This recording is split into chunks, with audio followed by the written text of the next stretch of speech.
From day one sinasabi ko na ito, na parang ang prosecution, ang idea nila is to make their presentation more theatrical. Para mas drama. Kasi alam mo sa law, ang kasabihan dyan, pag hindi mo madali sa substance, daanin mo sa form.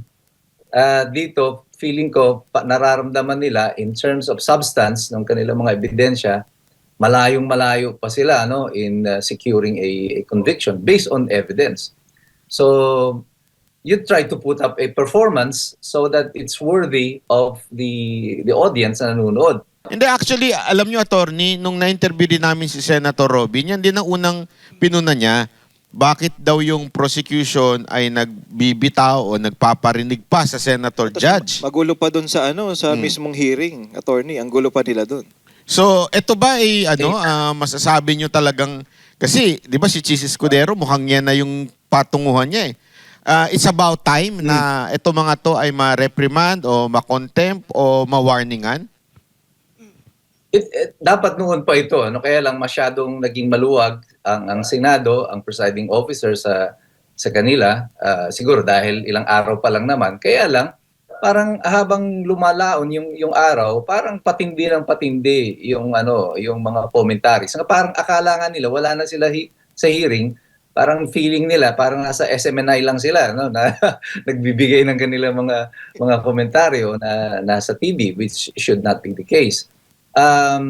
Ako I think ang opinion ko dito, from day one sinasabi ko na ito, na parang ang prosecution, ang idea nila is to make their presentation more theatrical. Para mas drama. Kasi alam mo sa law, ang kasabihan dyan, pag hindi mo madali sa substance, daanin mo sa form. Dito, feeling ko, nararamdaman nila in terms of substance ng kanilang mga ebidensya, malayong-malayo pa sila in securing a conviction based on evidence. So, you try to put up a performance so that it's worthy of the audience na nanonood. Ang position ko dito actually, ang hearing na ito hindi lang para sa mga senador. Dalawang korte mo rito, the impeachment court and the bar of public opinion. Itong impeachment court, wala na to, tapos na ang usapan dito eh. Kasi yung mga senador, before they started the hearing, just to be truthful about it, maging makatotohanan tayo. Bago nag-umpisa ang hearing, alam na nila yung mga posisyon nila dyan. Ma-imagine mo bang si Senator Tulfo, yung dalawang Tulfo brothers, ay boboto to acquit si Sara Duterte? Definitely not, di ba?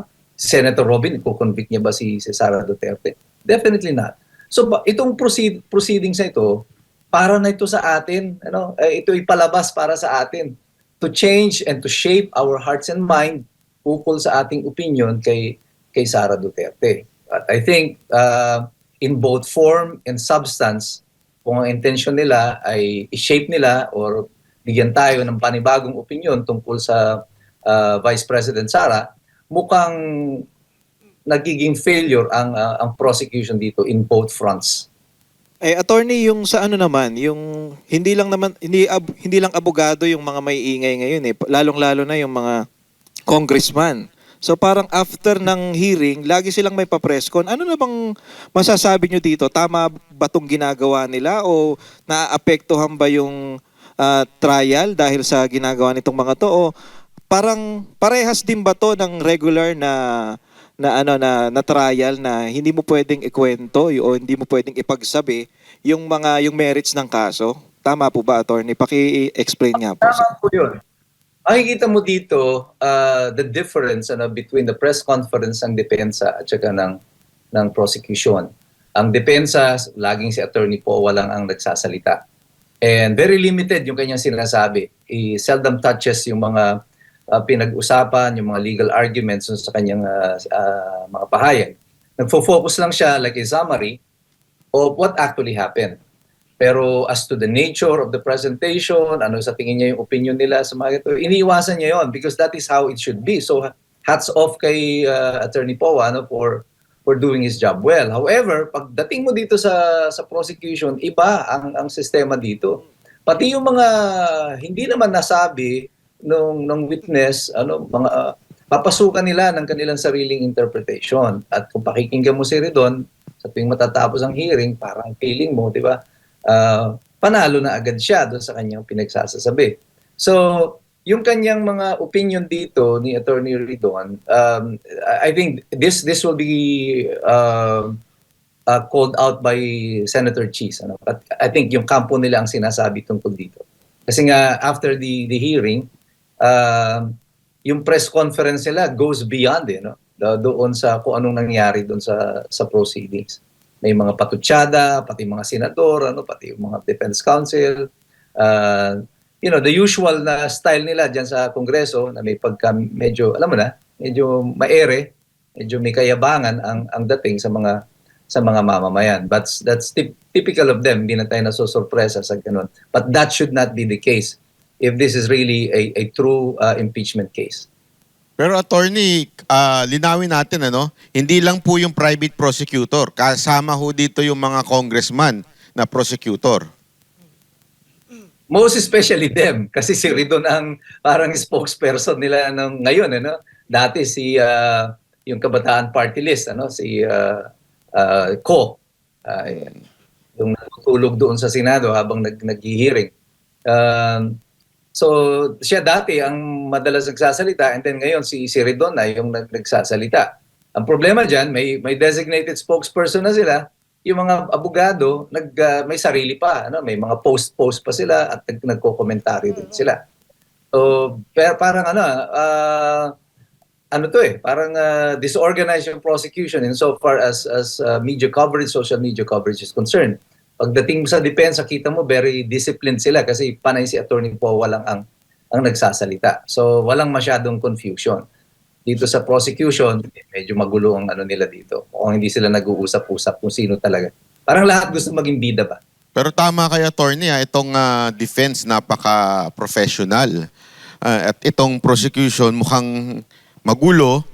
At ito, medyo itatanong ko lang sa inyo kahit medyo kakilala nyo po, okay lang po ba yung mga ganong asal ni Attorney Kapunan? Yung mga pagbibiro niya, pati yung pagdidemand niya na mag-recess. Sa kanya nang gagaling ang pagdidemand Tama po ba ito?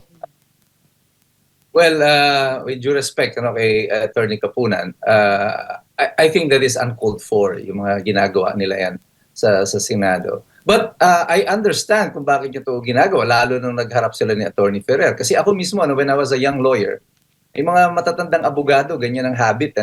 They have this tendency to look down on younger lawyers.